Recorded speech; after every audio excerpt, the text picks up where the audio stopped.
here's the thing.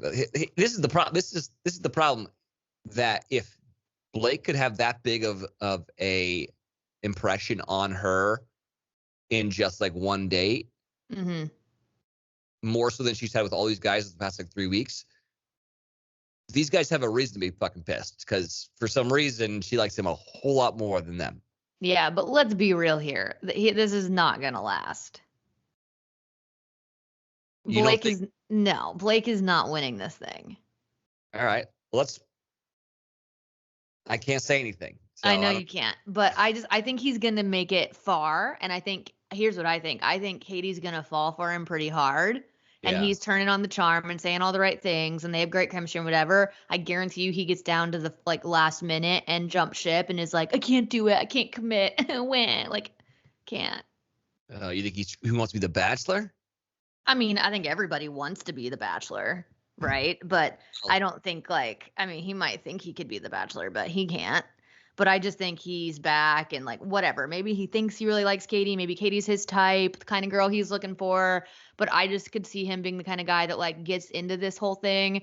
And then when it gets time to actually be fucking serious and propose to somebody, and it's so real, and you're kind of like, oh fuck, I'm not ready for this. Like, this is not what I'm not about it. And I could see him just jumping ship and Katie being really hurt. Yeah. Well, we'll see what happens. I don't know. We'll see. Yeah, we'll see. So then you still think that Greg's the leader in the clubhouse here? I really like Greg, and I think she really likes Greg. However, Greg is spiraling. There's always one, and it's always somebody that has a really good connection with them early on that cannot handle the whole like, when you're with the person, like it's so high and like it's so good and you have all these feelings, and then you don't see them for how many days on end, and then you get in your head and you tell this other guy, like he's tripping. Like there's always one that just like cannot handle that. Yeah. And that's him. Yeah. So I wonder like if he's gonna be able to make it to the end. Like I think if he does make it to the end, he could be one of the final two, but I just don't know if he's gonna make it that far because he seems very fragile. Oh, poor Dirk Greg. I can't believe you still call him that. Best name I've ever come up with anybody. I do think he's so cute. Like not my type at all, but I think he's adorable. Yeah. Guy next door, every Disney movie in the 90s. Exactly. Yeah. Mm-hmm. Okay. I mean, I guess let's just get into like the how much they really cut out of this date, which sucks that I hosted. But it is what it is. But you always get cut out, so like we expected it. I mean, I'm used to it. Let's be fair. I came up with the idea for this sport because this doesn't really exist. So it's like basketball and rugby and football all kind of combined into one. But the idea was, do you remember the movie Basketball with Trey Stone and Matt Parker? And like the kind of the theory on basketball is that you got to shoot free throws, but like someone can like psych you out or talk shit to you and like get you out of your game. So that was the theory, that every time that there was a foul, like a bad hit or, like someone didn't pass the ball, there was all these rules.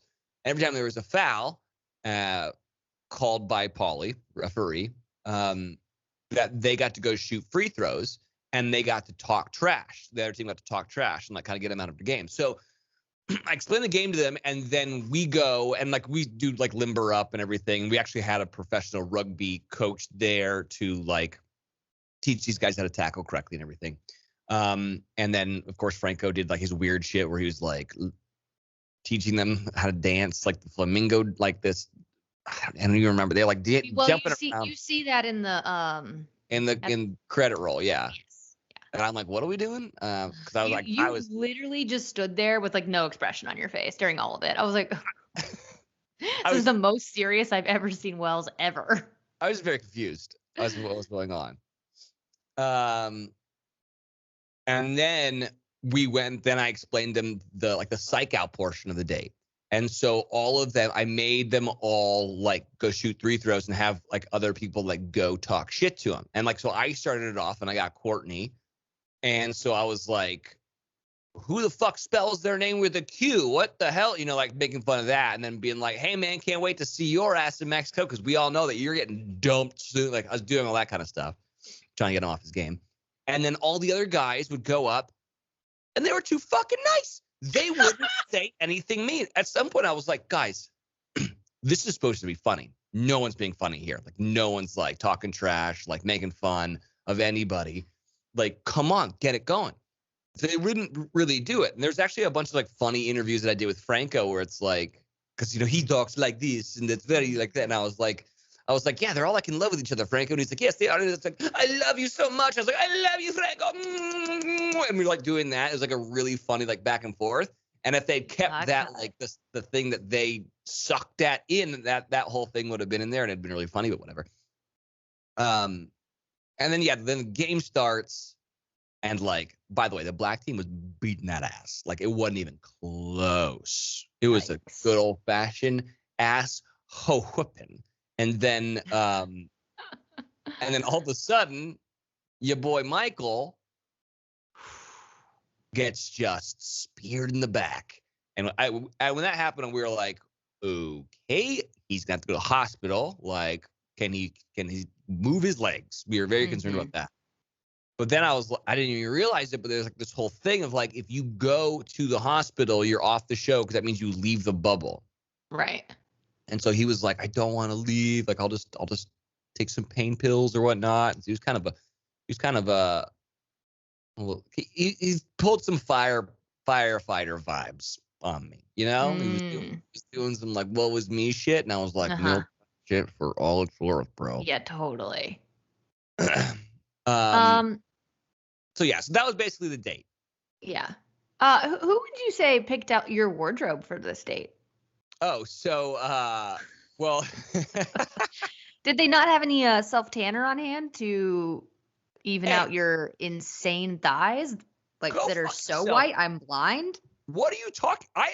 That is actually my biggest fucking. I'm so proud of. I don't have any tan lines. No, you did. No, I don't. Look at the picture. On TV, it looks like you did. Well, on TV maybe, but the picture